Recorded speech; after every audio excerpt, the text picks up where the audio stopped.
बिस्मिल्लाहिर्रहमानिर्रहीम। अस्सलाम वालेकुम। क्या हाल चाल है? उम्मीद करती हूँ आप सब खैरियत से होंगे।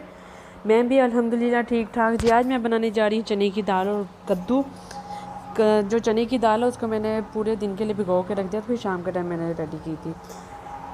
दो दो पम्पकिन या कद्दू कहते हैं, जो भी है, 2 कद्दू लिए हैं, उनको अच्छी तरह धो के काट लिया है। उसके बाद मैंने मसाला रेडी किया। मैंने लिया 2 अनियन, अदरक, लहसुन और 2 से 3 टमाटर। सबसे पहले हम प्याज को हल्का सा पकाएंगे, यानी हल्का सा सौते सा करना है, हमने ब्राउन शेड नहीं देना। फिर दाल जो बहुत ज़्यादा ब्लैक ब्लैक होती है। ये हरी मिर्चें ली हैं, इसको मैं कूट के डालूँगी। ये देखें जी, बस इतना सा मैंने प्याज रखना है। प्याज रखने के बाद अब मैं इसमें डालूँगी अदरक लहसुन का पेस्ट और सब्ज़ मिर्चें। तीनों के एक साथ आप कूट लें, चाहे मिक्सी में ग्राइंड कर लें या कूट लें सिलबट्टे पर। कूटने के बाद हम इस मसाले को अच्छी तरह भुनाई कर लेंगे। भुनाई करने के बाद जब लहसुन की और अदरक के कच्चापन की स्मेल ख़त्म हो जाए, फिर मैंने ऐड किया अदरक नहीं, टमाटर ऐड किया। टमाटर ऐड करने के बाद हमने इसको गलने तक पकाना है। जब टमाटर हमारी अच्छी तरह गल जाए, टमाटर गलाने के लिए मैंने थोड़ा सा पानी ऐड किया है। पानी के साथ ही फिर हम सारे स्पाइसेस डाल देंगे, जिनमें लाल मिर्च, हल्दी, नमक, सूखा धनिया और ज़ीरा मैं साबुत यूज़ कर रही हूँ। ये देखें, एक साथ ही मैं डाल लाई थी। डालने के बाद मुझे सब कुछ मसाले इसमें डाल दूँगी। डाल के इसको अच्छी तरह हम भून लेंगे। जब मसाला हमारा ऑयल छोड़ दे, फिर हम डाल देंगे इसमें दाल और कद्दू। चाहे आप दाल पहले डालें, चाहे आप कद्दू बाद में डालें, भुनाई तो हमने दोनों की करनी है।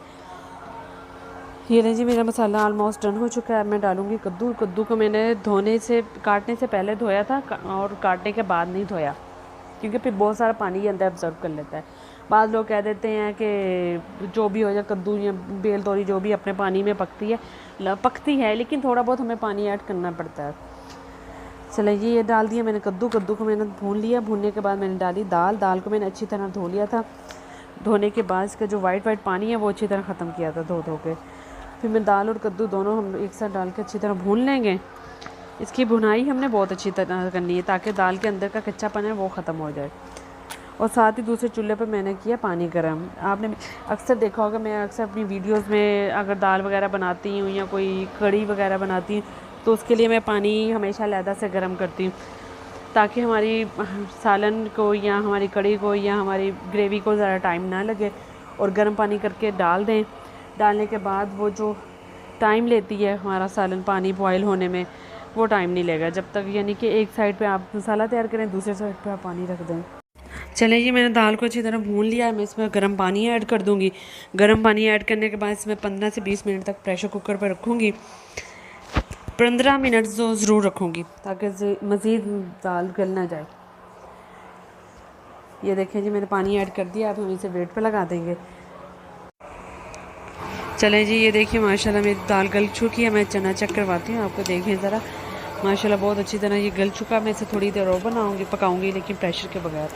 ये देखें जी, माशाल्लाह डन हो गई है दाल। मैं आपको डिश आउट करके दिखाती हूँ। ये देखें जी, माशाल्लाह वाइस कितनी ज़बरदस्त लग रही है। इसके साथ ही मुझे इजाज़त दें। आप ये रेसिपी ज़रूर ट्राई कीजिए। ट्राई करके मुझे कमेंट करके बताइएगा कि कैसे बनी।